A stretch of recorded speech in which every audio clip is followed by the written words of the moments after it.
Bom dia, nós estamos hoje aqui no Ministério Público Estadual com a presença do promotor Henrique Ribeiro Cardoso. Ele foi o responsável pelo caso das subvenções, onde o Ministério Público acusou 24 parlamentares e ex-parlamentares de cometerem conduta vedada a utilizar, distribuir os recursos das subvenções à entidade do terceiro setor em ano eleitoral. Bom dia. Bom dia, Ted. Doutor Henrique, a gente queria fazer algumas perguntas para ter mais informações para as pessoas ainda que não estão muito a par sobre as subvenções. E a primeira pergunta que a gente gostaria de fazer ao senhor é se o Ministério Público Estadual de Sergipe precisa receber uma denúncia para começar a investigar algum caso. Você pode explicar melhor como funcionou esse processo no desvio de subvenções? Bem, as investigações, elas se iniciam de variadas formas, né? Ou através de denúncias, ou através da própria imprensa. Nesse caso específico, foi a partir de investigação do Ministério Público Federal, que é o Ministério Público Eleitoral, que estaria investigando à época a destinação de recursos no ano eleitoral, num período que era proibido. Então, o Ministério Público Eleitoral ele passou a investigar essa proibição de entrega desses recursos no período eleitoral. E nós, o Ministério Público Estadual, começamos a investigar a questão do desvio especificamente desse recurso. Então, o ponto ele tangencia, mas a investigação ela é diferente. O caso deles era a questão eleitoral.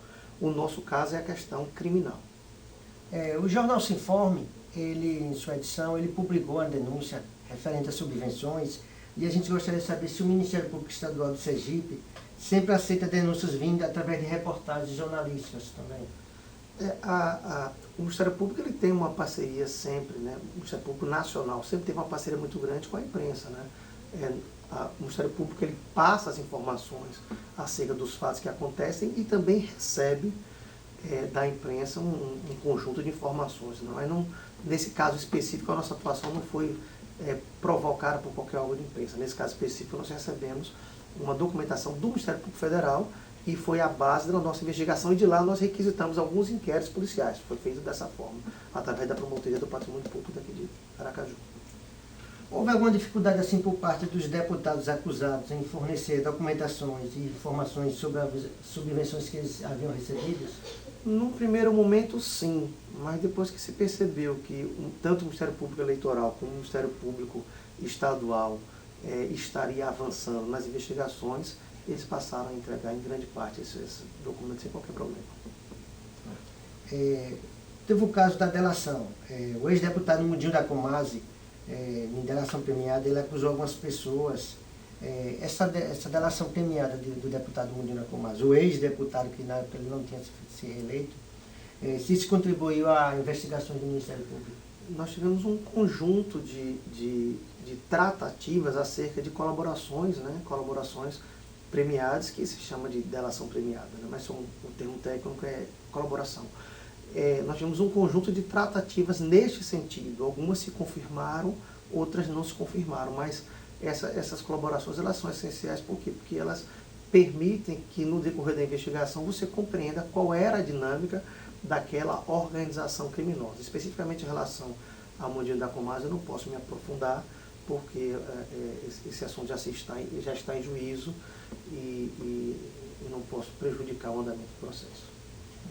Durante as investigações, o senhor tem como assim, informar qual foi das entidades e instituições filantrópicas agraciadas com as subvenções que deixou o Ministério Público Estadual de Sergipe mais perplexo?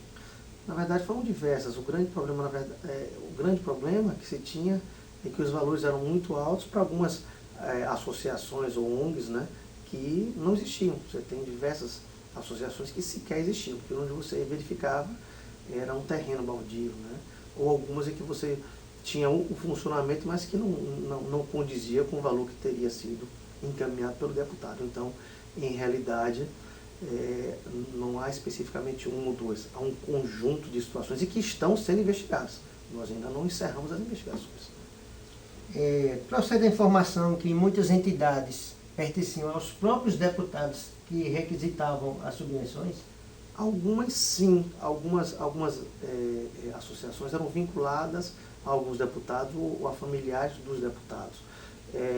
Outras não, outras eram como se fossem associações de aluguel, elas entravam naquele ano só para poder servir para o desvio. Algumas eram pura e simplesmente desvio de dinheiro, o dinheiro ia e voltava, outras o dinheiro ia e ingressava realmente no capital, no patrimônio dessa associação e era desviado, né, aos poucos, né? Outras não, outras eram de maneira abrupta sacado, né? 800 mil, 900 mil. Depois da denúncia, apuração, de depoimentos, foi comprovado que todos os deputados denunciados eram culpados? No âmbito do eleitoral, né, 9 deputados, se não me engano, foram cassados, né? No âmbito do Ministério Público, nós estamos avançando ainda nas investigações, porque a questão criminal demora muito mais. E nós temos que tomar um cuidado muito grande para não gerar nulidades, mas nós já temos um conjunto grande de processos em andamento, para que a gente possa dar uma resposta efetiva à sociedade. Não adianta a gente trabalhar numa pressa e cometer erros que venham depois gerar nulidade ao processo. Então, o processo penal ele tem um tempo diferente. O tempo que a mídia, que a imprensa quer, é um tempo muito mais rápido do que o tempo que o processo exige. Mas eu posso lhe assegurar que tudo que tem relacionado às subvenções continua sob investigação, né? Um conjunto de denúncias estão sendo já montadas e diversas denúncias já foram apresentadas contra um conjunto grande de deputados. Bom, o senhor pode informar a nós quantas pessoas estão presas atualmente por ter cometido o crime do caso das subvenções? Na atualidade, ninguém. Por quê? Porque o nosso sistema penal diz que a pessoa só deve ser presa após ser condenada, né? E especificamente nessas situações, nós trabalhamos muito ouvindo, né, as nossas investigações, parte das associações. Então nós estamos também avançando nessas investigações. As prisões elas só podem existir quando elas são realmente necessárias, né? E se ela não é necessária em determinado momento, nós também não requeremos essas prisões. Nós estamos avaliando quais são as situações em que ainda é cabível essa prisão. Mas ao final, na condenação, nós acreditamos que teremos algumas prisões, sim. O senhor tem como informar assim, como é que anda atualmente o processo das subvenções dentro daqui do Ministério Público Estadual de Sergipe? São diversos processos. Nós temos processos que andam, tem processos criminais que andam na Curadoria do Patrimônio Público. Nós temos diversas ações de improbidade que já foram ajuizadas. Então nós temos um conjunto grande de ações já ajuizadas na área civil, várias cíveis, aqui na várias cíveis de primeiro grau. Alguns processos que já foram denunciados, deputados, em segundo grau. Então nós temos um conjunto muito grande de processos e de possibilidades, porque quando o sujeito desvia lá esse recurso, ele de uma vez só ele praticou, na verdade, uma infração eleitoral, que é a competência do MPF e do MPL eleitoral, no caso federal, né, já que era do TRE, já foi julgado. Esse material encaminhado, aí você tem a questão dos inquéritos criminais, e quando se identifica a participação do deputado, aí só quem pode julgar é o desembargador, ou seja, quem pode denunciar não é mais o promotor, é o Procurador-Geral de Justiça. E tem as questões de improbidade, são um conjunto de ações também que já foram ajuizadas nesses casos. Mas nós ainda temos que prosseguir nas investigações. Nós ainda temos investigação para mais de ano ainda. O senhor pode informar quantas instituições foram envolvidas nesse caso de subvenções? Aproximadamente 45. Aproximadamente 45. E nós estamos avançando ainda. Então, tem muita coisa ainda pela frente, né?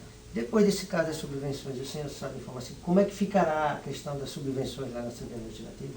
Não sabemos especificamente, mas parece-me que eles estão promovendo uma alteração para que seja feita da mesma forma que é no âmbito federal, em que você tem, na verdade, a indicação e você teria, na verdade, o governo do Estado como ordenador de despesa. Você não teria mais a própria Assembleia como ordenadora de despesa, né? Isso, inclusive, essa lei que permitia que as subvenções existissem, ela foi julgada inconstitucional. Então, hoje não tem como fazer isso.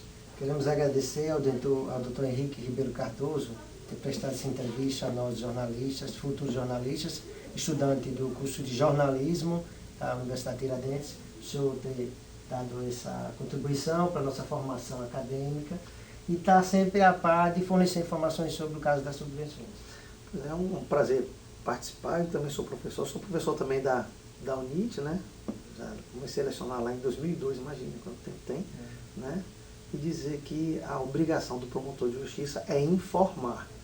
E dizer que o que muitas vezes o político não quer é que essa informação venha a público. Ele tem muitas vezes muito mais medo da informação se tornada pública do que do processo em si, porque no processo ele pode atrasar, segurar, né, tentar fazer algum subterfúgio. Mas em relação à divulgação, nós no Ministério Público adotamos a transparência máxima. Nós, toda vez que fazemos qualquer operação mais ampla, nós convocamos a imprensa para uma entrevista coletiva e passamos todos os detalhes de todas as operações, né, para que a gente possa, na verdade, transmitir à população a nossa atuação e também prestar contas do trabalho que vem sendo realizado pelo Ministério Público.